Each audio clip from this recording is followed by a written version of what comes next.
À l'ordre, j'ai Order. devoir d'informer la Chambre It is my duty to inform the House that a speaker has been duly elected. in the name of the successful candidate. I wish to explain how the next few minutes will unfold. Une fois le résultat déjà annoncé, Once the result has been announced, I will call on the elected speaker to walk to the bar at the back of the House of Commons.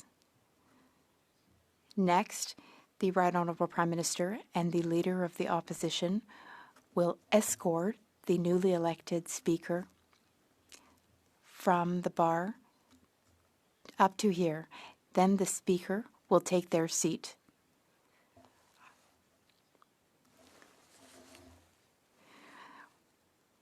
Now, why do we have this procedure? Well, a long, long time ago, when the king was unhappy with a speaker's ruling, the speaker's head was cut off. This is why we have our tradition of the speaker pretending to refuse the speakership, and the speaker will be dragged from the bar up to the speaker's chair. mon devoir est long.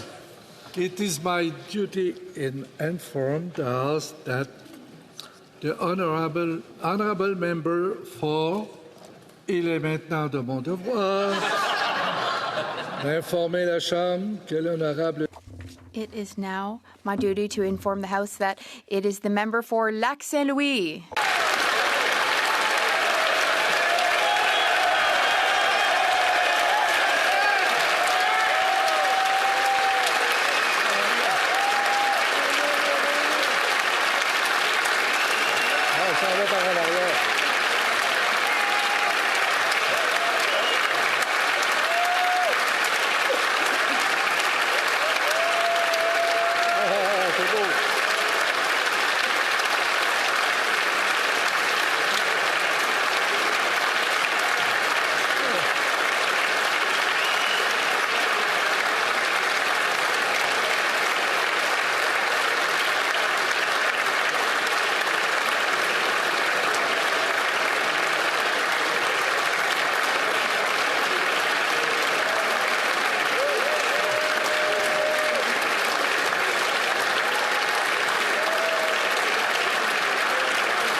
Thank you very much, Andrew. Thank you very much. Thank you.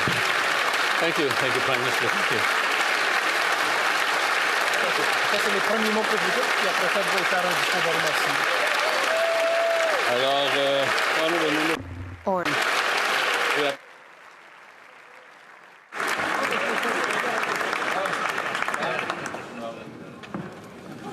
Honorable député.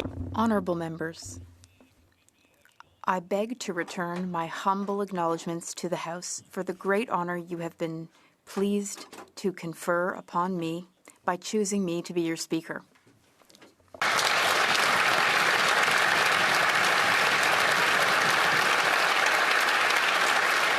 Je vous remercie très sincèrement I sincerely thank you for placing your trust and confidence in me. First, On behalf of everyone, I wish to thank the Dean of the House of Commons, the member for Bécancour Nicolet Sorel, Aldobac.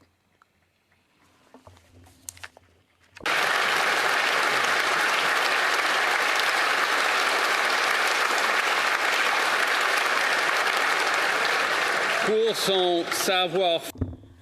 I thank the Dean for his know-how and savvy, for his sense of humor, and for his wealth of experience in Parliament. I'd also like to thank all candidates who put their name forward in today's vote. I commend them on their inspiring speeches today. Special mention and thank you for the member of Hull-Aylmer who took the reins of the speakership at a difficult moment.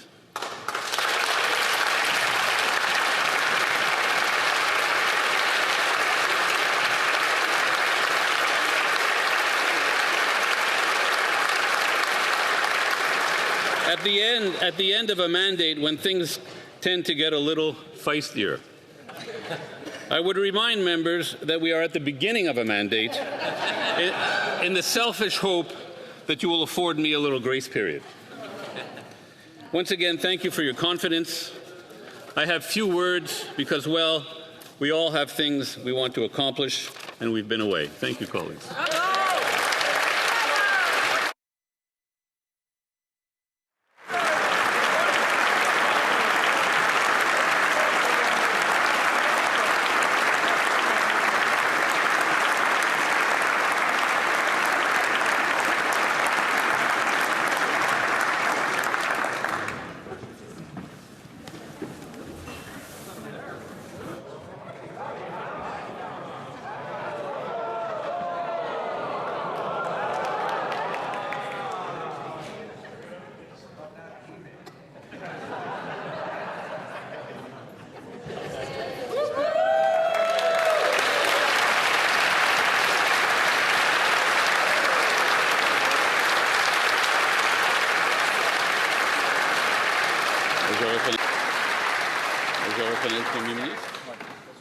The Right Honourable Prime Minister.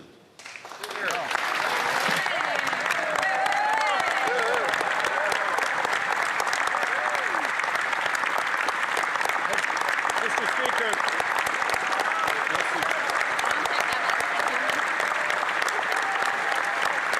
Merci beaucoup.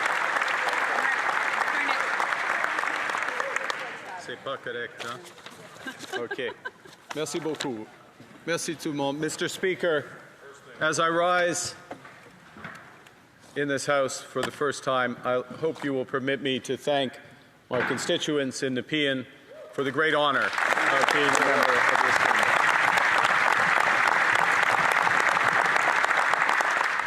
And I'd like to thank Canadians, Mr. Speaker, for the trust that they have put in this government, but in all members of this great House. Hear, hear.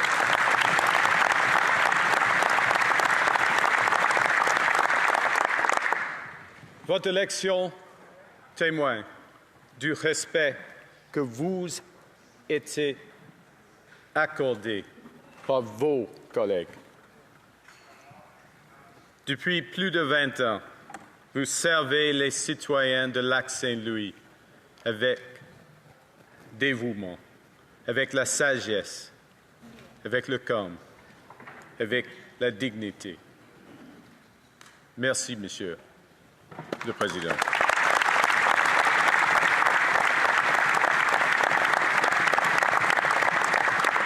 Now, Mr. Speaker, I have much to learn from the members of this great House. I will make mistakes. I have no doubt that you will call them out for good reason. Because this House has rules. It has traditions. And it's on those traditions that our Athenian democracy is founded. Hear, hear.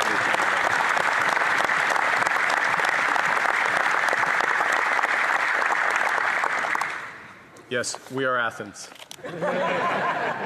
They are Rome. On va triompher. C'est le début, c'est l'âge d'or d'Athènes. Oui, c'est correct. Thank you, Mr. Speaker. You have my support.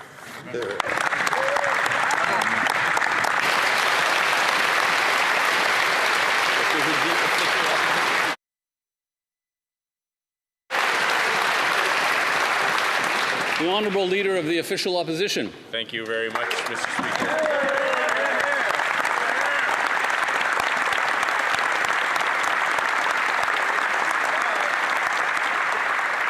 Premièrement, Monsieur le Président, une grande félicitation à vous-même. Vous avez obtenu l'appui de la Chambre pour gérer la Chambre pendant les prochains mois, années. On va voir. I too would like to indulge myself to take this opportunity to thank the voters of Regina Capel and indeed our spouses. I'd like to thank my wife Jill for the sacrifice that she and my family make, as do all our spouses and significant others.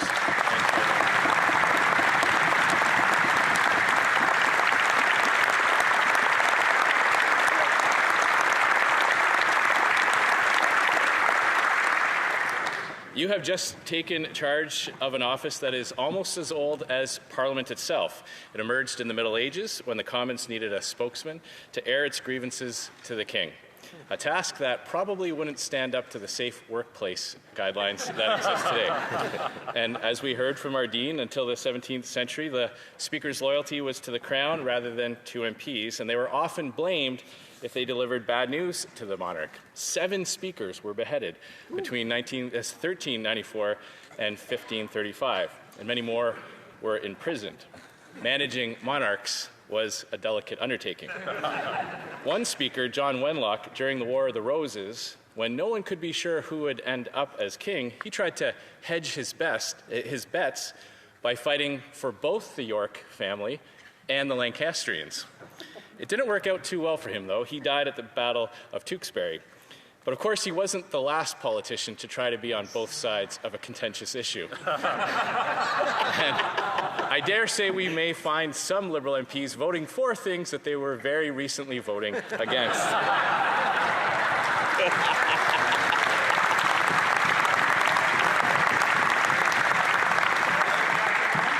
But gradually, the Speaker's role became one of representing Parliament rather than the monarch. And it wasn't until the Victorian era that impartiality of the Speaker became the norm. Now, it might no longer be a requirement to stand up to kings and queens, but you may find yourself having to stand up to other offices of authority. And if such a moment presents itself, we trust you will stand with those speakers who came before you, who defended this institution on behalf of the people.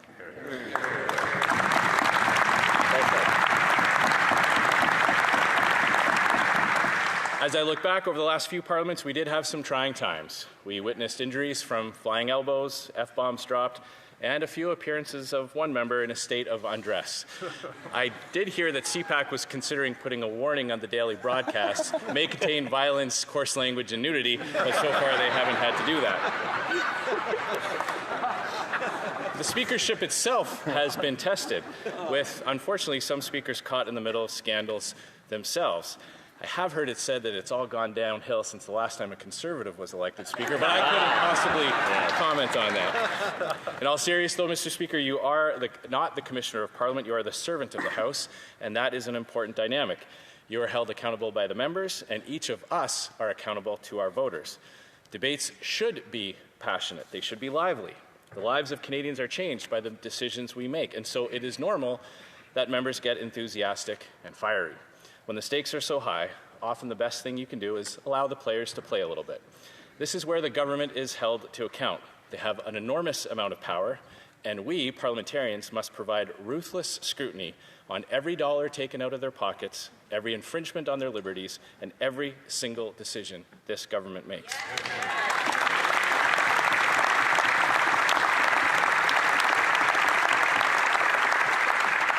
Of course, every parliament has its own unique challenges and messy moments, but as Winston Churchill said, democracy is the worst form of government, except for all the others that have been tried. Monsieur le Président, nous vous offrons notre appui pour votre présidence. Mr. Speaker, we offer you our support and our best wishes for your speakership over this parliament. Merci beaucoup. Thank you very much.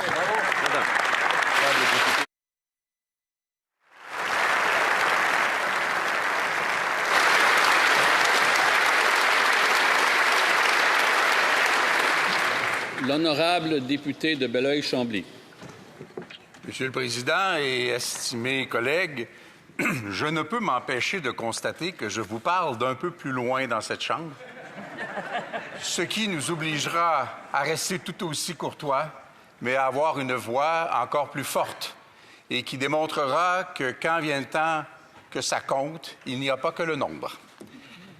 Je veux profiter du moment, outre adresser mes félicitations et celles du Bloc québécois au nouveau président, pour remercier les électeurs qui ont participé à l'exercice démocratique, que ce soit dans ma circonscription de Belleuil-Chambly ou à travers l'ensemble du Québec ou l'ensemble du Canada.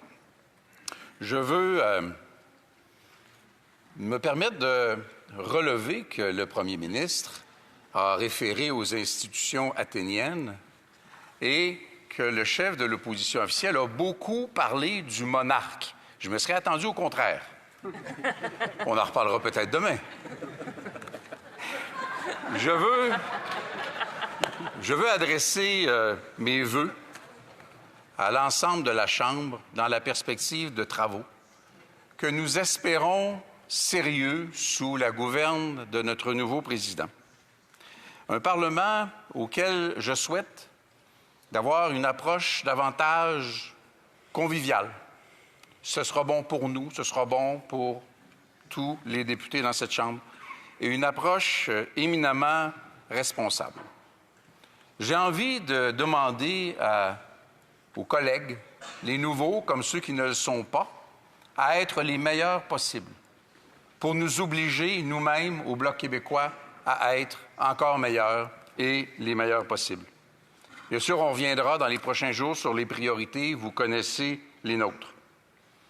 Je veux qu'on ait ensemble une réflexion particulière sur l'importance et le privilège de la démocratie.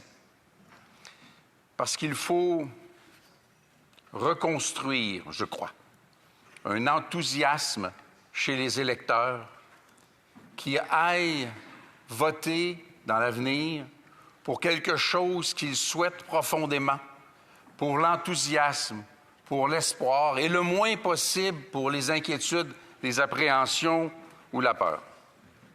J'ai l'impression qu'on a ce potentiel parce que dans les dernières minutes et un peu dans les dernières semaines, j'ai eu l'occasion de parler à plusieurs d'entre vous et j'ai senti déjà, notamment dans de brèves conversations avec le premier ministre, avec des collègues conservateurs aussi, j'ai senti qu'on a cette capacité d'un ton différent, d'une collaboration différente qui me semble le seul chemin vers un respect regagné de l'ensemble des électeurs qui ont voté pour choisir les membres de ce Parlement. Et je nous souhaite surtout la bonne humeur et le plaisir de faire ce travail qui procède d'un privilège extraordinaire dont vous serez le garant, Monsieur le Président, avec toutes mes félicitations. Merci. Bravo.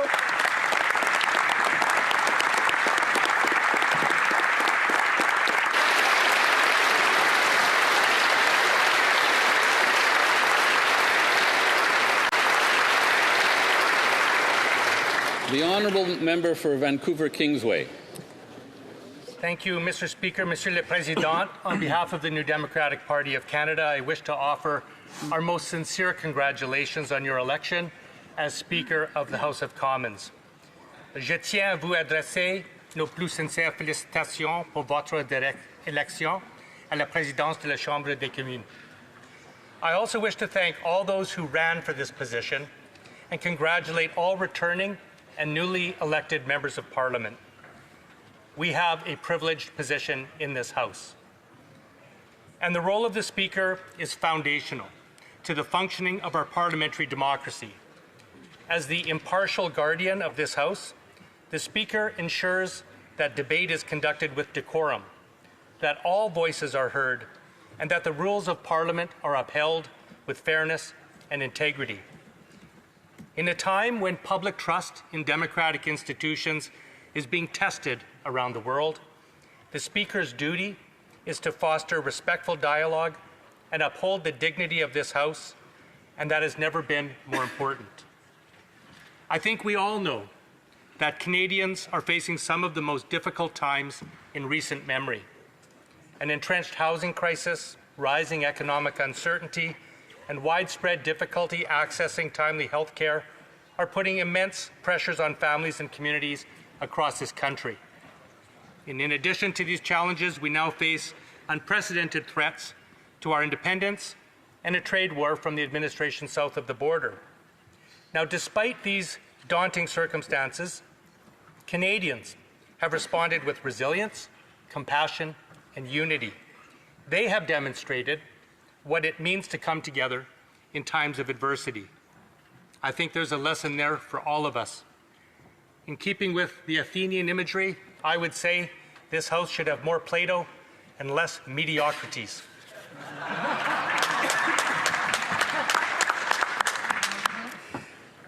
So may this House draw inspiration from Canadians' examples.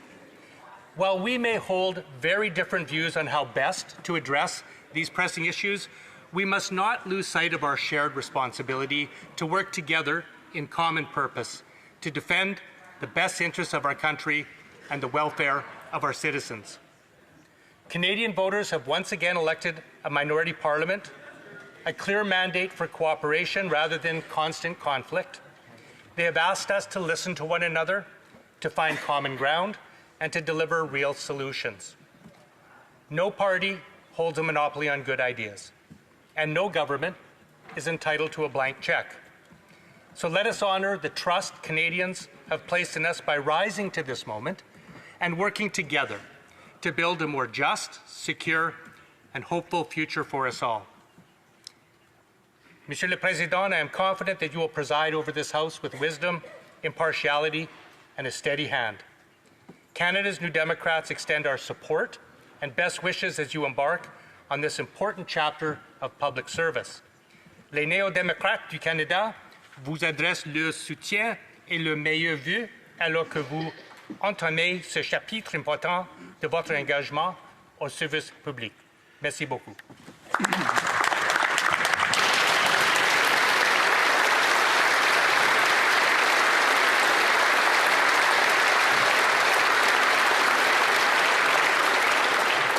The Honourable Member for Saanich Gulf Islands.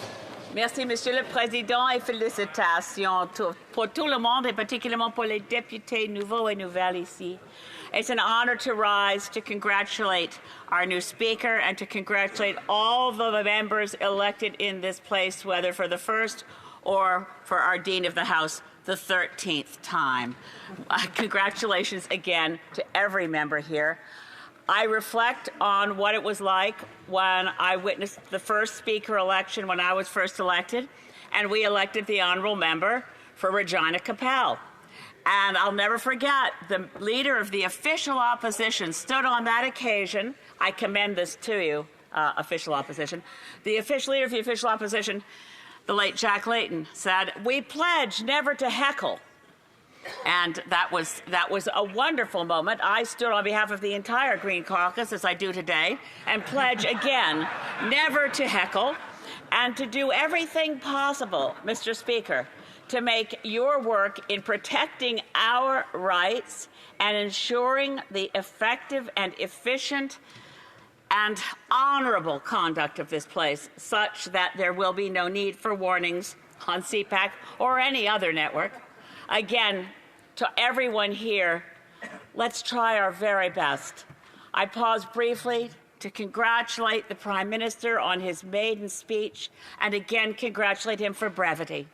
We look forward to more speeches from our Prime Minister, from the leaders of the official oppositions, and from parties, whether recognized or unrecognized. We are all here for the same reason. We work for Canada, we work for our constituents, and with your wise counsel, Mr. Speaker, we will work hard to make this a parliament that Canadians can be justifiably proud of Canadian democracy.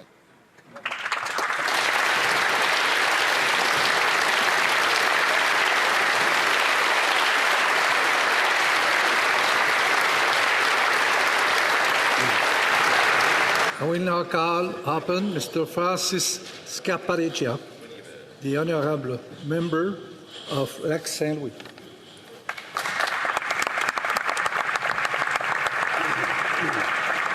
Merci, Monsieur le Président. Moi également, j'aimerais. Thank you very much, Mr. Speaker. I would also like to mention that today we are gathered on the unceded territory of the Algonquin and Anishinaabe people. A little over 20 years ago, I was seated in this house for the first time. In the farthest back row. 20 years ago. It was a proud moment, which is why I would like to offer a special congratulations to all newly elected members who are taking their seats for the first time today. Whether we are in the first rows or the last row, like the old Montreal Forum, there are no bad seats in this arena.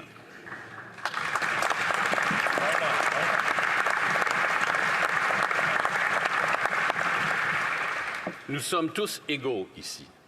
Nous avons tous partagé le même parcours. We are all equal here. We have all done the same thing. Have all traveled the same road and faced challenges and come up against obstacles on the way to earning the honor and privilege of being the voices of our constituents in this Parliament. Canada's greatest asset is its democracy, and democracy lives and breathes here in this chamber. La démocratie ne s'arrête pas au jour du scrutin. Democracy doesn't just stop on the day of the vote. Democracy is constantly evolving, and it lives in this chamber. And ultimately, it is the quality of our democracy that represents the strength of our country, the strength of our nations, communities, provinces, and regions that together form our Canadian society. It is rightly said that there can be no true freedom without order.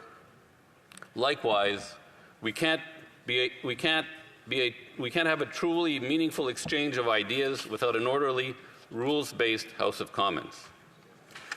Now, there's nothing wrong with a clean, even board-rattling, polemical body check in the corners. I've been at the receiving end of a few. Robust debate is fundamental to a robust democracy, and a robust democracy is what makes for a resilient nation. The problem is when sticks go high. Canadians want to see sticks. Canadians want to see, though the elbows are for others, not for us. Canadians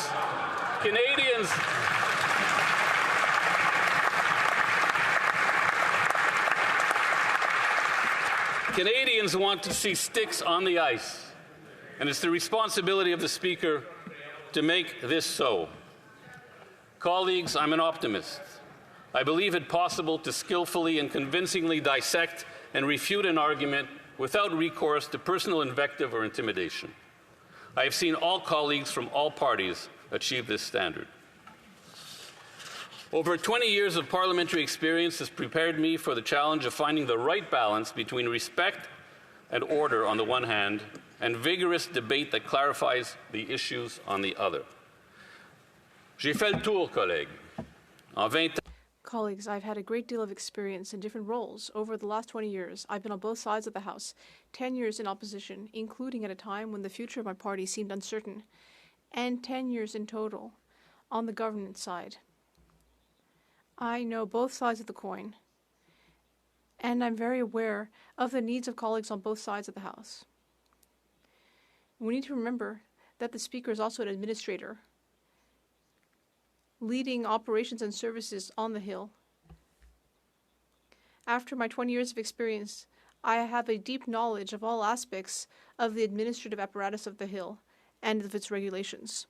Colleagues, we have a duty to Canadians and to ourselves, a duty to cultivate our parliamentary democracy in an increasingly turbulent world where many argue that democracy is just too inefficient and time-consuming.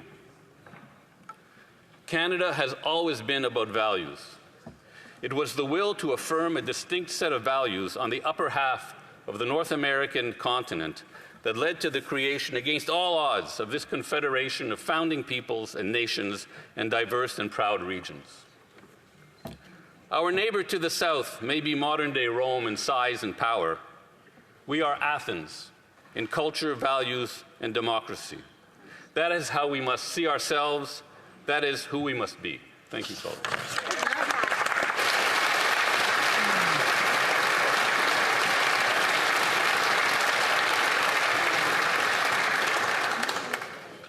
Before I suspend the sitting for 30 minutes, permettez-moi de dire I would just like to say to the entire team of volunteers that enabled me to be elected for the 13th time, I'd like to thank them for this prestigious chair. And I'd like to also thank my entire family and this speaker's throne that I love very much. Well, I'll have to lend it to the king tomorrow. What a thing to think about. But he will, of course, be welcome. It will be on the Senate throne, in fact. Now, I will just say that the bells will ring for only 5 minutes. Now, the sitting is suspended to the call of the chair.